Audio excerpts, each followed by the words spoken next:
बड़ी खबर है बिहार से, जहां इतिहास एक बार फिर दोहराने जा रहा है। नीतीश कुमार रिकॉर्ड 10वीं बार मुख्यमंत्री पद की शपथ लेने जा रहे हैं। एनडीए की प्रचंड जीत के बाद पटना के ऐतिहासिक गांधी मैदान आज भव्य शपथ ग्रहण समारोह का गवाह बनेगा।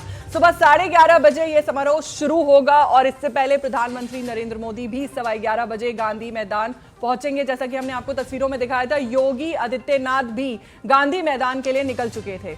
देश भर से एनडीए के दिग्गज नेताओं का पटना में जमावड़ा लग चुका है। बुधवार देर रात केंद्रीय गृह मंत्री अमित शाह और भाजपा अध्यक्ष जेपी नड्डा भी पटना पहुंच चुके हैं।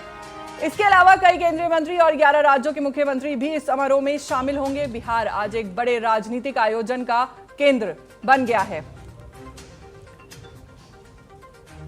आज सम्राट चौधरी डिप्टी सीएम पद की शपथ लेंगे। सम्राट चौधरी तारापुर विधानसभा सीट से विधायक है। नीतीश कुमार 10वीं बार मुख्यमंत्री पद की शपथ लेंगे। नीतीश कुमार फिलहाल बिहार विधान परिषद के सदस्य हैं। विजय सिन्हा डिप्टी सीएम पद की शपथ लेंगे। वो लखीसराय विधानसभा सीट से विधायक हैं। विजय सिन्हा ने कांग्रेस के अमरेश कुमार को हराया है। सम्राट चौधरी डिप्टी सीएम पद की शपथ लेंगे। वर्ष 2000 में सम्राट चौधरी परबत्ता सीट से पहली बार विधायक बने थे। सम्राट चौधरी बिहार विधान परिषद के सदस्य भी रह चुके हैं। लेसी सिंह जेडीयू की ओर से शपथ लेंगी। लेसी सिंह दमदाहा विधानसभा क्षेत्र से विधायक हैं। उन्होंने आरजेडी के संतोष कुमार कुशवाहा को हराया है। अशोक चौधरी जेडीयू की ओर से शपथ लेंगे। वे वर्ष 2000 में पहली बार बरबीघा विधानसभा क्षेत्र से विधायक बने थे। मोहम्मद जमा खान जेडीयू के विधायक है। वे चैनपुर विधानसभा सीट से विधायक चुने गए हैं। उन्होंने आरजेडी के बृज किशोर को हराया है। विजय कुमार चौधरी जेडीयू के नेता है। वे सराय रंजन विधानसभा सीट से विधायक है। उन्होंने आरजेडी के अरविंद कुमार साहनी को हराया है। विजय कुमार चौधरी चौथी बार विधायक बने हैं। वहीं अगर विजेंद्र सिंह यादव की बात करें तो वो जेडीयू के विधायक है। वे सुपौल विधानसभा सीट से विधायक हैं। उन्होंने कांग्रेस के मतुल्ला रहमानी को हराया है। विजेंद्र सिंह यादव लगातार 8वीं बार विधायक बने हैं। वहीं श्रवण कुमार भी जेडीयू के विधायक है। वे नालंदा विधानसभा सीट से चुने गए हैं। नितिन नवीन भाजपा के विधायक है। वे बांकीपुर विधानसभा सीट से विधायक है। उन्होंने आरजेडी की रेखा कुमारी को लगभग 51,936 वोटों से हराया। नितिन नवीन 4 बार से विधायक है।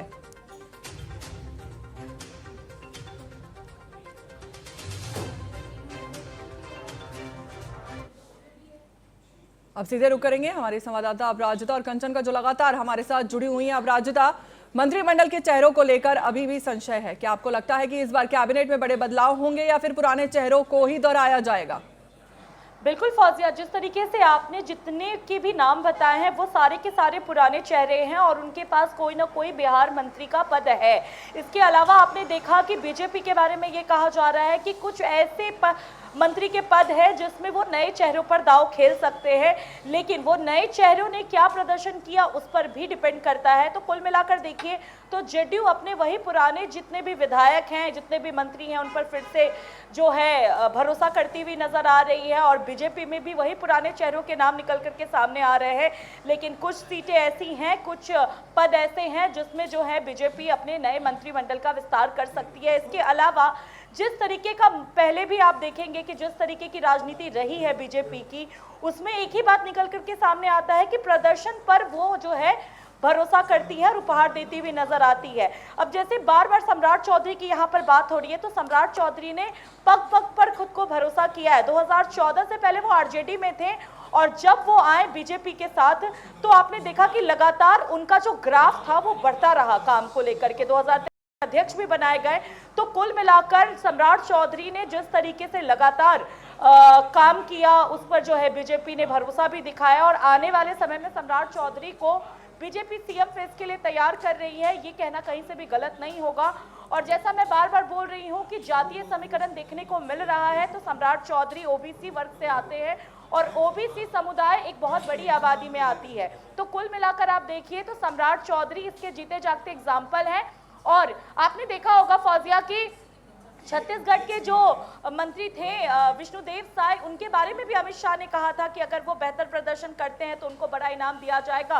और आपने देखा कि किस तरीके से उनका राजनीतिक करियर आगे बढ़ा। वही बातें सम्राट चौधरी के लिए भी कही गई और सम्राट चौधरी ने भी वही चीजें किया। तो आने वाले समय में सम्राट चौधरी बीजेपी के लिए बहुत एक हुक्म का इक्का साबित हो सकते हैं। और इसके अलावा ये यूपी चुनाव को भी जो है पूरी तरीके से इफेक्ट कर सकता है, यूपी चुनाव में बहुत कारगर साबित हो सकता है। और बीजेपी जो एक रणनीति बनाती है राजनीति की, वो बहुत दूर का सोच के बनाती है। और 27 की अब सत्ता होने वाली है, 27 का चुनाव होने वाला है यूपी में। तो उसके मद्देनजर रख के जिस तरीके से आपने देखा कि उनके डिप्टी सीएम जो हैं यूपी के, उनको यहाँ पर लाया गया, तो सम्राट चौधरी भी एक अहम फैक्टर बन सकते हैं यूपी चुनाव में। तो एक तो सम्राट चौधरी हो गए। विजय सिन्हा की अगर बात करें तो विजय सिन्हा भी जो है कई वर्षों से जो है सक्रिय है राजनीति में, वरिष्ठ नेता भी हैं और स्पीकर पद पे भी रह चुके हैं। तो विजय सिन्हा का भी जो है ग्राफ एक बहुत पुराना रिकॉर्ड रहा है और विजय सिन्हा पर भी जो है बीजेपी भरोसा दिखा रही है। इसके अलावा नितिन नवीन की आपने बात की, नितिन नवीन जो है बांकीपुर विधानसभा से विधायक रह चुके हैं, इस बार भी जीत दर्ज की है और उनके पास बिहार सड़क का पद था। तो इस हिसाब से नितिन नवीन पर फिर से भरोसा किया जा रहा है। तो कुल मिलाकर देखिए, ये वो सब नाम है जो पहले से कोई ना कोई सीट लेकर के आ रहे हैं और बीजेपी उनका साथ दे रही है। इसके अलावा जेडीयू की आपने बात की, लेसी सिंह एक जानी मानी राजनीति की वो मानी जाती हैं और जिस तरीके से लेसी सिंह का नाम है धमदाहा विधानसभा में, तो लेसी सिंह एक वर्चस्व रखती हैं। तो जेडीयू वापस से उनके ऊपर भरोसा जता रही है। अशोक चौधरी पुराने नेता हैं, जेडीयू में सक्रिय नेता हैं, उनका भी राजनीति रिकॉर्ड जो रहा है वो शुरू से बहुत सक्रियता भरा रहा है, तो जेडीयू उनके ऊपर भरोसा दिखा रही है। तो ये जो तमाम नेता हैं वो सब अभी पुराने ही चेहरे हैं, नए नेता का अभी तक नाम सामने आया नहीं है। और वो जो शपथ ग्रहण समारोह होगा उसके बाद सारी तस्वीरें साफ हो जाएंगी कि नए चेहरों में किसे मौका दिया जा रहा है। तो कुल मिलाकर के शपथ ग्रहण समारोह बस थोड़ी देर में ही शुरू होने जा रहा है और जिसका इतने बेसब्री से बिहार वासियों के साथ साथ पूरे देश की निगाहें इस बार बिहार के चुनाव में टिकी हुई थी। सबका इंतजार खत्म हो जाएगा और बिहार को एक नया मुख्यमंत्री मिल जाएगा और इसके साथ साथ कैबिनेट्स भी सारे मिल जाएंगे कि किसको कौन सा पद दिया जा रहा है। जी फौजिया। जी अपराजिता। कंचन, आपसे मेरा सवाल यह है कि जनता ने इस बार भारी जनादेश दिया है, तो आज शपथ के बाद नीतीश सरकार के सामने सबसे पहली चुनौती किसे मानते हैं? जी फैसले आपको बता दें, जिस तरीके से नीतीश कुमार पर और जेडीयू पर जो है बिहार वासियों ने दोबारा से विश्वास जताया है, उनके सामने न केवल एक बल्कि मैं मानती हूँ कि कई चुनौतियां हैं। सबसे पहली चुनौती कि जिस तरीके से जो वादे किए गए थे मैनिफेस्टो में, वो सभी वादे जो है वो पूरे करने की चुनौती है। बेरोजगारी की बात हो रही थी, उसकी चुनौती है। जो मुझे तमाम वादे नीतीश सरकार ने या फिर एनडीए सरकार ने किए थे और हम देखें कि नीतीश सरकार को पिछली बार से ज्यादा सीटें जो है इस बार मिली है।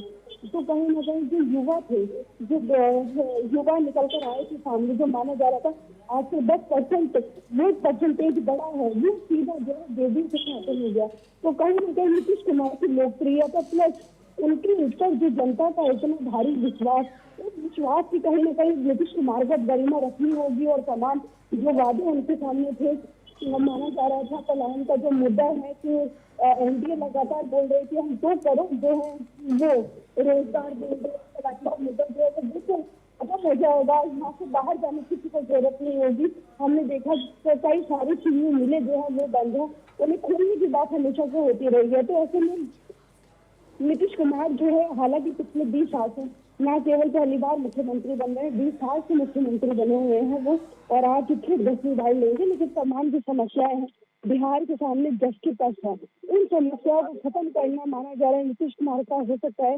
75 वर्ष के नीतीश कुमार हो गए हैं और ये उनका आखिरी टर्म हो। तो ऐसे आखिरी टर्म में जब बिहार की जनता ने इतना विश्वास उनके ऊपर जताया है, तो इन जाते हुए वर्षों में नीतीश कुमार वो सभी काम करे जो पलायन का मुद्दा जो है वो यहाँ पे खत्म हो, बेरोजगारी जो है वो यहाँ पे खत्म हो।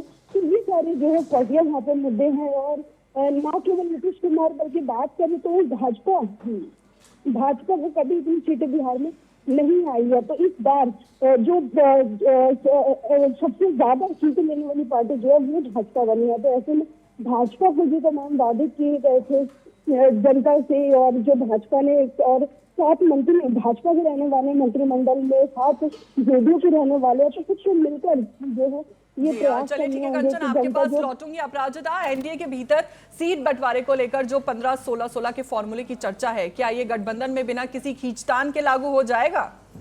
बिल्कुल, देखिए फौजिया, जिस तरीके की रणनीति बनाई गई है और जिस तरीके से आपने देखा था कि सीट शेयरिंग के वक्त तो थोड़ा सा पेच फंसा था और तमाम शीर्ष नेताओं की मौजूदगी में सबको शांत कराया गया था, तो मुझे लगता है कि ये जो फॉर्मूला तय किया गया था ये उसी समय तय किया गया था, जिसके बाद आपने देखा था कि एक अलग उत्साह के साथ गठबंधन में जितने भी पार्टी मौजूद थी सबने बढ़ चढ़कर काम किया था। तो ये उसी का नतीजा था जो आज सबके सामने आया है कि पूर्ण बहुमत के साथ जो है एनडीए सरकार बिहार में आई है।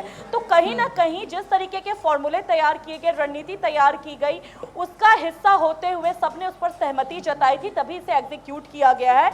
और अभी भी आप देख रहे हैं कि इस पर किसी तरीके का विद्रोह नहीं उठ रहा है।